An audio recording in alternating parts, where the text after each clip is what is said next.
Assalamualaikum warahmatullahi wabarakatuh dan salam sejahtera kepada semua pelajar dan pendengar. Kali ini kita akan bincangkan revision mengenai estimation ya. So dalam estimation ini dia melibatkan beberapa case yang melibatkan confidence interval ya, dan berikut saya akan berikan bincangkan summary mengenai perkara berikut. Baik, apabila kita membincangkan mengenai hal ini, ada dua perkara yang kerap kita tanya. Yang pertama sekali, kita nak guna test apa?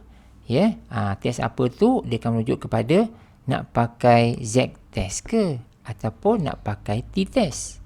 Dua benda tu.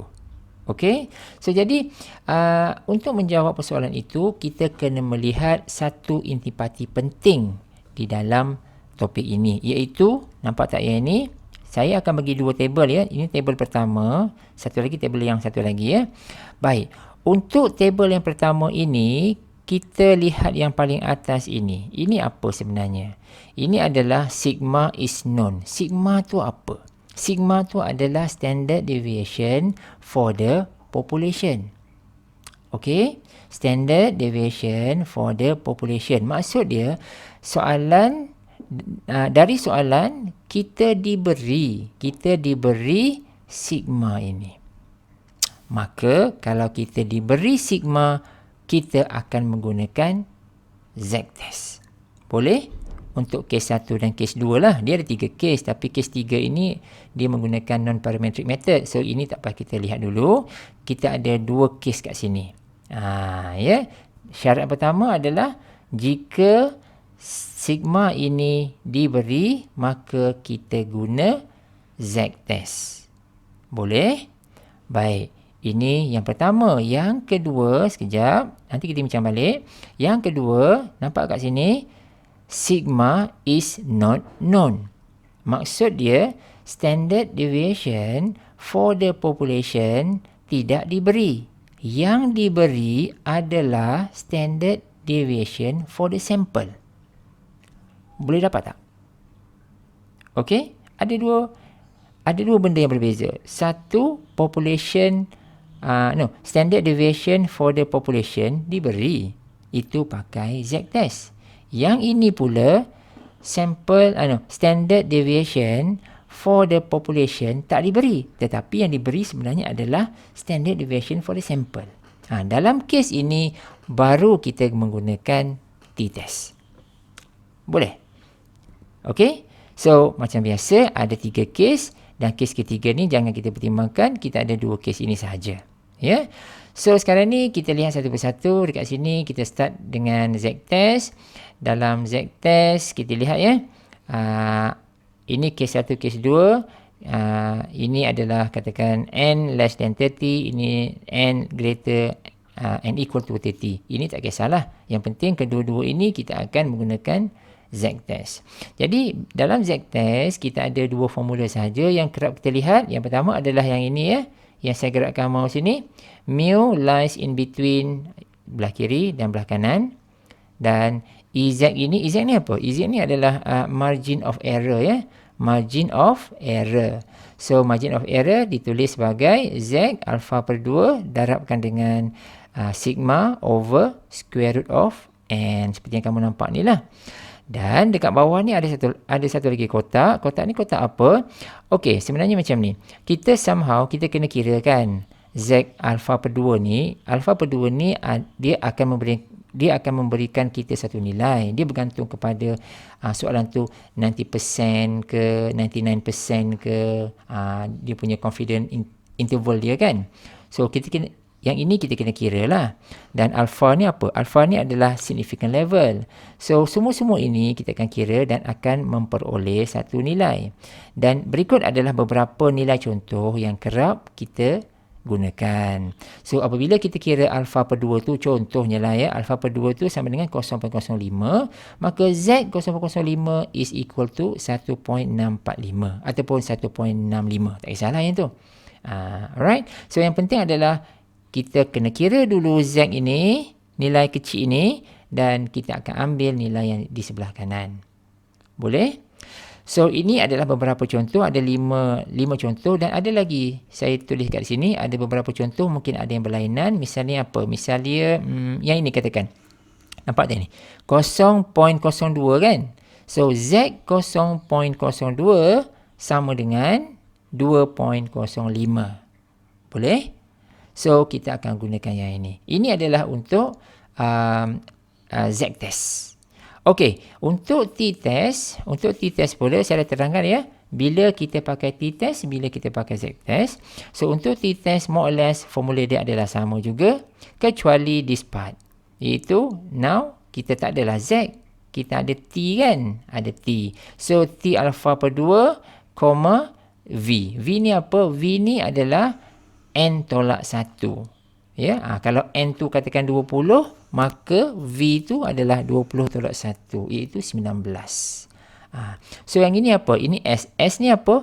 S ni, okey, kalau kita lihat bezanya dengan z-test tadi sekejap. Z-test tadi nampak yang ni, z-test ni kan dia pakai sigma kan? Sigma tu apa? Sigma tu adalah standard deviation for the population. Dia pakai sigma lah. Yang ini pula dia tak bolehlah pakai sigma. Dia kena pakai S. Sebab dalam soalan dia beri standard deviation for the sample. Ya, cuma perubahan dari segi tandaan sahaja. Sama ada guna STD ataupun pakai S. Rumus masih lagi sama. Okey guys. So kita akan bincangkan 5 soalan sekarang. So soalan pertama. Ya, ini adalah soalan pertama. Please have a look. Kita lihat sekarang ni yang paling penting adalah cuba kenal pasti standard deviation tu adalah untuk population ke ataupun untuk sample. Kalau STD tu untuk population, kita pakai z-test. Kalau STD tu untuk sample, kita pakai t-test. Jadi kalau kita lihat secara teliti, kita akan dapati standard deviation yang diberi, iaitu nilai dia 35 ni adalah for the population. Jadi oleh sebab dia adalah untuk population, kita akan menggunakan z-test. Boleh? So yang lain ni kamu boleh lihat lah ya. N25, X bar ni 145 dan sebagainya. Jadi kena buat sedikit pengiraan dekat sini. Sekejap, kita ada soalan A dulu. What is the point estimate of the mean price? So point estimate of the mean price iaitu mu adalah sama dengan X bar, which is 145. Ini mudahlah ya. So yang B baru kita kira.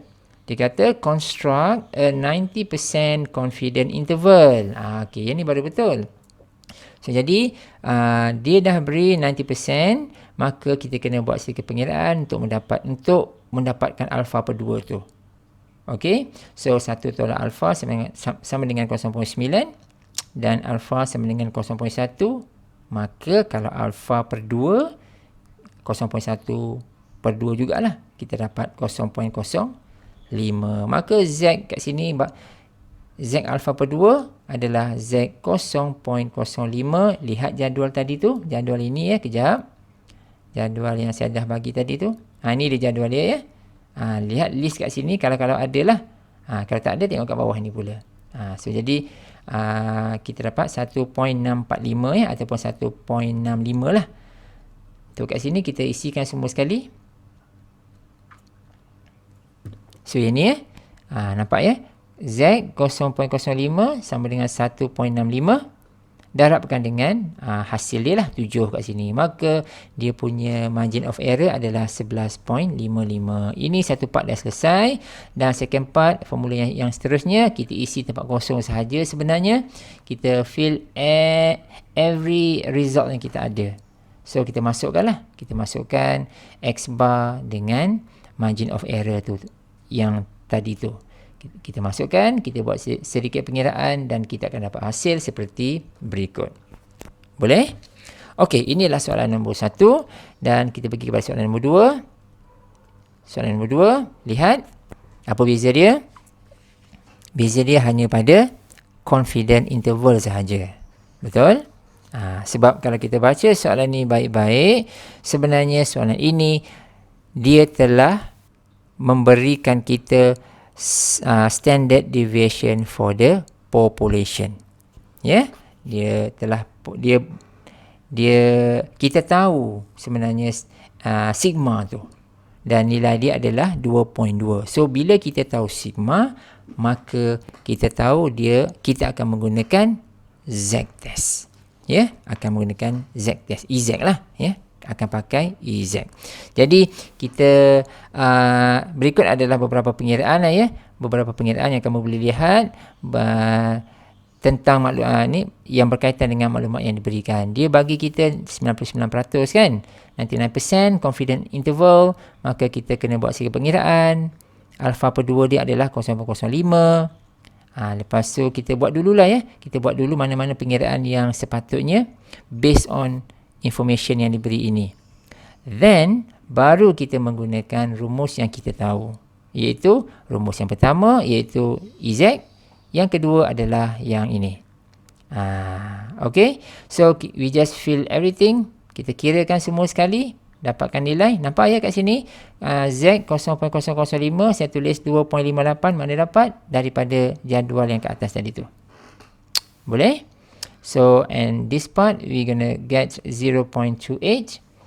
And then for this part, kita akan dapati mu lies in between two values, which are 7.72 and 8.28. Okey, ini adalah dua soalan yang melibatkan z-test, dan hampir sama soalan ni kecuali pada confidence interval tu. Okey, now kita lihat kepada soalan nombor 3. Soalan nombor 3 ni sedikit berbeza sikit. Dia sedikit berbeza in comparison to question number 1 and number 2. Okey, see carefully. Soalan ini, kalau kita baca kat sini, we are given the standard population. We are given the standard deviation for the population, iaitu sigma kita diberi. Ya, sigma kita tahu. Lepas tu sigma ni nilai dia berapa? 11,800 kan? Okey, lepas tu soalan dia, how large a sample should be selected? How large a sample? So maksud dia kita nak mendapatkan n. Boleh faham tak? Kita nak dapatkan n. Alright, kita nak dapatkan n. Jadi nak dapatkan n ini, kita baca lagi kejap. 99% confidence level is within 800 of the population mean. Okay, need to be very careful here. Ada beberapa info yang sangat-sangat penting kat sini. Okay, yang pertama sekali, saya tulis sini, determine the sample size for the estimation of mu. Sebenarnya kita nak menggunakan use the margin of error. Gunakan EZ sahaja sebenarnya. Nampak tak? So sekarang ni EZ ini saya nak, okey. Ini EZ ini sebenarnya EZ ini adalah 800. From where? From this word. Ini within 800 of the population mean. Daripada sini, 800 ini memberikan kita hint, this is the EZ. Boleh? Lepas tu kita, ini, Z alpha per 2. Z alpha per 2 kita boleh cari. Sebab we are given 99%. Kan? Confident level dia kan? So, kita, this part kita boleh cari. Lepas tu, yang ini, sigma ni, sigma is given, betul tak? 11,800. Yang kita tak tahu adalah yang ini, n. N yang kita nak cari. So, sekarang ni, yang perlu kita buat adalah, kita perlu menentukan apakah Z alpha per 2 sahaja. Betul? Sebab EZ ni, yang sebelah kiri ini, kita dah tahu dah, dia adalah 800. Dia tak sebut lah, tapi kita kena tahulah, ini adalah EZ dia. Boleh? So, jadi saya tulis sikit kat sini, the info obtained, kita nak cari apakah n kita tak tahu, sigma kita tahu. Ini adalah proses pencarian Z alpha per 2, kamu boleh lihat. Dan Z itu sebenarnya adalah 2.58. This part ya, this part adalah semua ni adalah 2.58. Boleh? So jadi now yang bahagian terakhir, within 800 of the population mean, merujuk kepada hasil akhir kita sebenarnya, dan 800 inilah merujuk kepada EZ. Jadi semua info kita dah ada dan kita boleh start mengira by using this. Yang ini tadi kita masukkan semua nilai, buat sedikit pengiraan dan akhirnya kita akan dapat nilai N. N supposed to be 1448. Okey? Boleh nah? Okey, itu adalah soalan nombor 3. Kita pergi pada soalan nombor 4. Sebenarnya soalan nombor 4 dan soalan nombor 5 adalah penggunaan t-test ya. Penggunaan t-test. So kita lihatlah ya. Kita lihat macam mana betul ke dipakai t-test dan sebagainya. Baik, saya ingatkan semula kita akan guna t-test jika apa? Jika standard deviation yang diberi itu bukan population punya. Yang diberi adalah sample standard deviation. Dan baru kita guna t-test. Betul ke tidak? Kita lihat soalan ini. Kalau kamu examine soalan ini, kita akan dapati yang 12 ini, mana 12? Ini dia. Standard deviation ini adalah for the sample. Ya. So maksud dia kita boleh tulis sigma not known tapi S is given 12. Nampak? Yang lain-lain tu seperti biasalah. N25, X bar tu 186 dan sebagainya kan. So ini adalah the most important information yang kita kena tahu terlebih dahulu. Yang lain-lain ni proses seperti biasa. Nampak tak? 1 tolak alfa sama dengan 0.95. Ini proses biasa.